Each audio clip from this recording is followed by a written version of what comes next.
الحمد لله رب العالمين اللهم صل على سيدنا محمد اللهم صل عليه وسلم. அன்புக்குரிய சகோதரர்களே, அருமை நாயகம் ஸல்லல்லாஹு அலைஹி வஸல்லம் அன்னவர்களுடைய வழிகாட்டுதல், அவர்கள் இந்த உலகத்திற்கு கற்றுத்தந்த நாகரீகம் நூற்றாண்டுகள் கடந்தும் இன்றளவும் நம்மோடு நிலைத்து நிற்கிறது, நம்மை வழிநடத்தி கொண்டிருக்கிறது. எத்தனையோ பல வாழ்வுக்கு தேவையான செய்திகளை பின்பற்றுவதற்கு தகுதியான விஷயங்களை நமக்கு காண்பித்து கொடுத்தும் வழிகாட்டு கொடுத்தும் போயிருக்கிறார்கள் பூமான் நபி ஸல்லல்லாஹு அலைஹி வஸல்லம். எனவேதான் அல்லாஹ் அல் குர்ஆனிலே வமா ஆத்தாக்கும் ரசூலு ஃபஹுதூஹு வமா நஹாக்கும் அன்ஹு ஃபன்தஹு, உங்கள் நபி உங்களுக்கு எதை கொண்டு வந்து கொடுத்தார்களோ அதை எடுத்துக்கொள்ளுங்கள் என்றும், எதை விட்டு உங்களை தடுத்தார்களோ அதிலிருந்து நீங்கள் தவிர்த்து கொள்ளுங்கள் என்றும் அல்லாஹ் சொல்கிறான். பாருங்கள், புகாரி ஷரீஃபிலே ஒரு ஹதீஸ் வந்திருக்கிறது. நபி ஸல்லல்லாஹு அலைஹி வஸல்லம் அவர்கள் தீர்ப்பு வழங்கக்கூடியவர், ஒரு இடத்திலே முடிவெடுக்கக்கூடியவர். அவர் எப்படி இருக்க வேண்டும் என்பதை நுட்பமாக சொல்கிறார்கள். இன்னைக்கு இந்த ஹதீஸையும் நடந்து கொண்டிருக்கக்கூடிய நடப்பையும் நீங்கள் ஒப்பிட்டு பார்த்தால் எவ்வளவு உண்மையானதாக தெரிகிறது. பாருங்கள், லா யக்தியன்ன ஹக்கமும் பைன இஸ்னைன் வஹுவ கல்பான், இருவருக்கு இடையிலே அல்லது இரு சமூகத்துக்கு இடையிலே தீர்ப்பை வழங்கக்கூடியவர், முடிவை சொல்லக்கூடியவர், அவர் கோபமாக இருக்கிற பொழுது எந்த தீர்ப்பையும் எந்த முடிவையும் எடுக்க வேண்டாம். நான் மத்தியஸ்தம் பேசுவதற்கென்று நியமிக்கப்பட்டிருக்கிறேன். ரெண்டு பேருக்கு இடையிலே சண்டை, இரு தரப்புக்கு இடையிலே வாக்குவாதம், பிரச்சனை, அல்லது இரு சமூகங்களுக்கு இடையிலே பெரிய மோதல். இப்பொழுது நான் தான் மத்தியஸ்தம் பேச வேண்டும். எனக்கு தனிப்பட்ட முறையில் வேற ஏதோ டிப்ரெஷன், எனக்கு தனிப்பட்ட முறையில் வேற ஏதோ கோபம். இந்த கோபத்தையும் இந்த அழுத்தத்தையும் நான் வைத்து கொண்டிருக்கக்கூடிய நிலையிலே இந்த வழக்குக்கு நான் தீர்ப்பு வழங்கக்கூடாது, இந்த பிரச்சனைக்கு நான் முடிவெடுக்கக்கூடாது. முதல்ல நான் நிதானத்திற்கு வர வேண்டும். நான் முதலிலே என்னுடைய அந்த கோபத்திலிருந்து வெளியே வர வேண்டும். அதற்கு பிறகுதான் இரு தரப்புக்கு இடையிலே ஏற்பட்ட பிரச்சனைக்கு தீர்ப்பு வழங்க வேண்டும் என்பதை நபிகள் நாயகம் ஸல்லல்லாஹு அலைஹி வஸல்லம் சொல்லித் தருகிறார்கள். ஏன் தெரியுமா? சில நேரங்களிலே கோபம் தான் தவறான முடிவுகளை எடுக்க வைத்துவிடும், தவறான தீர்ப்புகளை எழுத வைத்துவிடும். ஒரு குறிப்பிட்ட சமூகத்தின் மீது இருக்கக்கூடிய காழ்ப்புணர்ச்சி, ஒரு குறிப்பிட்ட சமூகத்தை இரண்டாம் தர குடிமக்களாக பாவிக்கக்கூடிய மனோநிலை, ஒரு குறிப்பிட்ட சமூகத்தை உச்சபட்சமாக அவர்களை தனிமைப்படுத்த வேண்டும் என்கின்ற வெறுப்பின் உச்சம், அதுதான் இன்றைக்கு உலகமெங்கிலும் இருக்கக்கூடிய முஸ்லிம்களுக்கு எதிராக நடக்கிறது. குறிப்பாக இந்தியாவிலும் முஸ்லிம்கள் கண்டு வருகிறார்கள் இல்லையா? அதன் வெளிப்பாடுதான் தீர்ப்புகள் மாற்றப்படுகிறது, முடிவுகள் அப்படியே உல்டாவாக மேலும் கீழுமாக தலைகீழாக மாற்றப்படுகிறது. எனவே உச்சபட்சத்திலே ஒரு உயரிடத்திலே பொறுப்பில் இருக்கக்கூடியவர், தீர்ப்பை வழங்குகிற முடிவெடுக்கக்கூடிய இடத்தில் இருக்கக்கூடியவர், அவர் கோபமாக இருக்கிற பொழுது எந்த முடிவும் எடுக்கக்கூடாது. குடும்பத்தில் முக்கியமான ஒரு பிரச்சனை, ஒரு முக்கியமான முடிவை எடுக்கக்கூடிய இடத்திலே நாம் இருக்கிறோம் என்றால் அந்த பிரச்சனையை தீர்க்கும் அந்த பொருட்டு நாம் முதலில் நிதானமாக இருக்க வேண்டும்.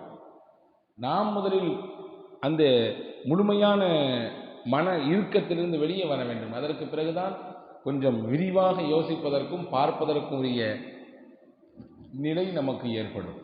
நாம் ஏதோ ஒரு விஷயத்தில் கோபப்பட்டிருக்கும் பொழுது ஒரு பிரச்சனைக்கு தீர்வு சொல்ல போக அது வேறு யாருக்காவது ஒருத்தருக்கு சாதகமாக மாற, உண்மையிலேயே பாதிக்கப்பட்டவருக்கு எந்த நீதியும் கிடைக்காமல் போக இதுவெல்லாம் ஏற்பட்டு விடலாம் என்பதற்காக வேண்டிதான் நபிகள் ஸல்லல்லாஹு அலைஹி வஸல்லம் அவர்கள் இந்த செய்தியை சொல்கிறார்கள்.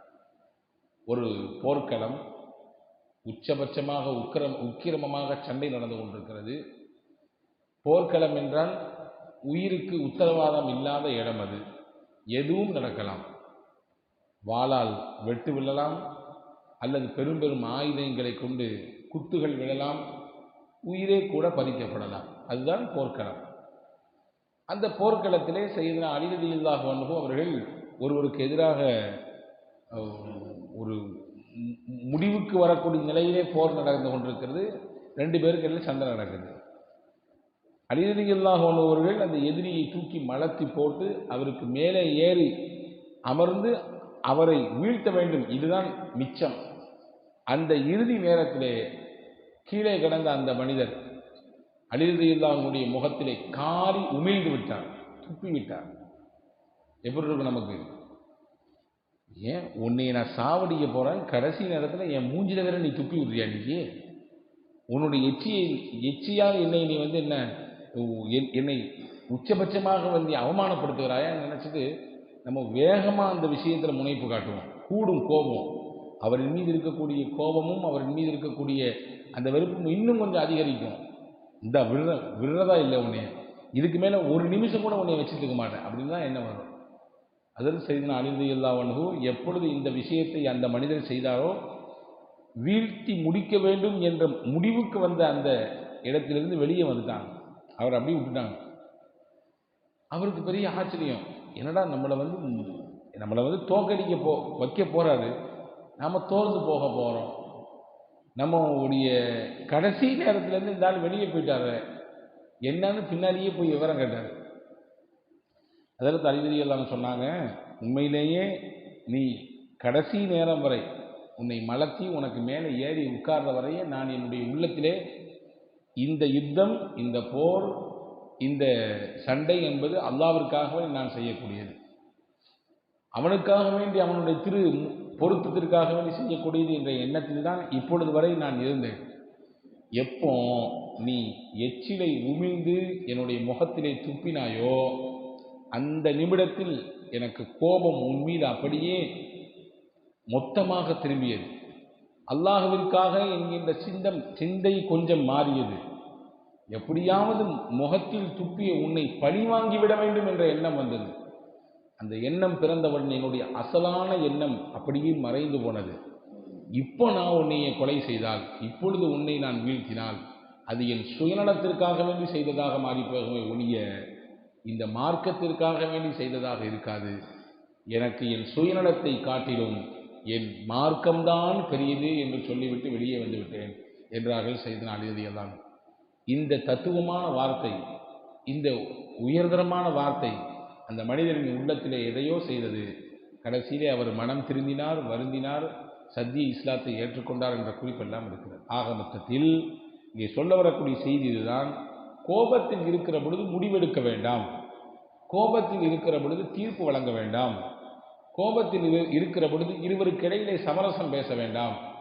சமரசம் பேச வேண்டும் என்றாலோ, மத்தியசம் செய்ய வேண்டும் என்றாலோ, ஒரு பிரச்சனைக்கு தீர்வு தர வேண்டும் என்றாலோ முதலில் அந்த தீர்வை வழங்கக்கூடியவர்கள், அந்த இடத்தில் இருக்கக்கூடியவர்கள் நிதானத்தை கையாள வேண்டும். அவர்கள் தன் சொந்த விஷயமாகட்டும் அல்லது சமூக விஷயமாகட்டும் அல்லது தான் பயணிக்கக்கூடிய காலங்களிலே அவருக்கு வரக்கூடிய பிரச்சனைகளாகட்டும், அதிலிருந்து பாதிக்கப்பட்டிருந்தால் முதல்ல அதிலிருந்து வெளியே வந்து நிதானத்துக்கு வந்ததற்கு பிறகுதான் பொது விஷயங்களிலே அவர் தீர்ப்பையும் பிரச்சனைகளுக்கு முடிவையும் தர வேண்டும் என்பதை அருமை நாயகம் ஸல்லல்லாஹு அலைஹி வஸல்லம் இந்த ஹதீஸின் வழியாக சொல்லித் தருகிறார்கள். வல்ல ரஹ்மான் பேணி பின்பற்றி நடக்கக்கூடிய நல்ல பாக்கியத்தை உங்களுக்கும் எனக்கும் எல்லா மக்களுக்கும் வழங்கி அருள் புரிவானாக.